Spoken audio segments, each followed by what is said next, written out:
Қалайсыздар, оқырмандар бар, қолдаушылар бар, басқасы бар. Бүгін неге эфирде жоқ деген сұрақ туындап отқан шығар барлықтарыңызға. Бірнеше айта кететін жайт бар негізі мұнда.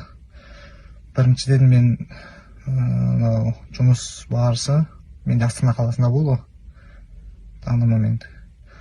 Осы Астана қаласына шол тірліктермен шығуым керек болды құжаттары бойынша. Сол себепті бүгін ертең алла жазса, енді ертең алла жазса шығатын шығар Құдай бұйыртса. Сол енді көп жандар түсінбей жатқан шығар, не болып жатыр, қалай болып жатыр, келді қатысушы болып, неге жоқ, өзі жоқ деген сұрақтар туындап жатқан болу керек негізі. Сол бір түсіндіріп айтып өткенде деп жатқан себебім ол. Астана Бүгін Гүлнұр әдемі болып келіпті, бірақ әдемі нәрсе айтпады. Неге?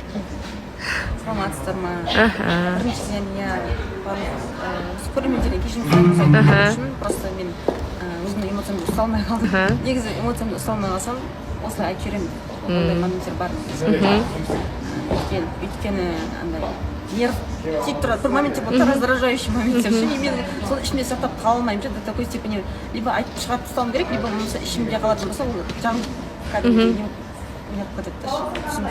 Сізге жігіттердің бойындағы ұнамсыз қасиеттер? Ұнамсыз?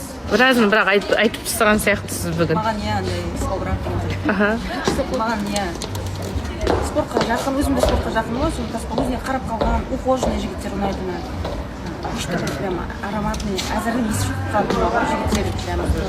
Ой, онда не болды ол? түсінеді.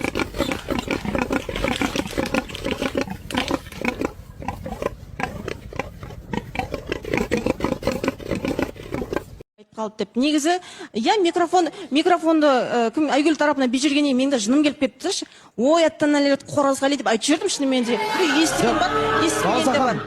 Балсахан, мойшеде мен. Жоқ, жыным келіп кетті, до такой степени прям отталкивающий бар ғой. Мен оң тарапында отырған болатын Оразғали ше. Сол кезде маған Алматтың тарапынан әңгімелерге болды ғой, например, ауыр сөйлер айтты, дауысын көтеріп сөйлеген кезде сен Алматтың тарапына а деп аузыңды аша алған жоқсың ғой, сүмірейіп, қарныңды салбыратып отырдың. Жоқ, Балауса ханым, сіз қатты кетіп баратсыз, сабыр сақтаңыз. Жоқ, жыным келіп баратыр да, Бұл сіздің күйеуіңіз емес, жігітіңіз емес, сіз ауыр-ауыр сөйлеп жатсыз қазір, өкінесіз ғой өзіңіз. Балауса ханым, бұл да енді айтып жатыр ғой, мен сен менің қызым емессің деген сияқты. Сен де менің жігітім емессің деймін да. Оразғали тыңдап алайық. Оразғали. Балса ханым, мен енді өзім таңдап сөз салдым ғой, енді табиғатына үміттеніп былай ше, негізі ше. Осы жерде табиғатымыз кеп қалатын шығар деп үміттеніп ше. Сонымен енді мен күткен нәрсем мынау болса, енді білмеймін, мен азан шақырып әжем болған атымды мазақтайтындай сен. Кімсің вообще? Біріншіден, екіншіден, мен жаңа Оразғали дегенде ойнап айтып жүрген шығар деп мән бермеппін. Бірақ естіген ғой енді емес. Бірақ біреу айтты дегенді ма, бірақ бұлай айтып отырғаннан кейін енді мен вообще күткен жоқпын. Және үшіншіден, сен менімен сөйлескен кезде, сен менімен сөйлесіп бұлай екен. Бүгін бір сәтті күндердің бірі болды ағайын.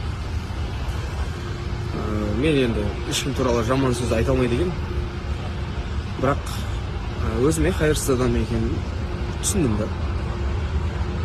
Сондықтан бәрі дұрыс. Мұңаятындай нәрсе болған жоқ. Маған айтылған сөздерге мен назар аудармаймын. Одан мен емес, оны айтқан ауыз ұялсын.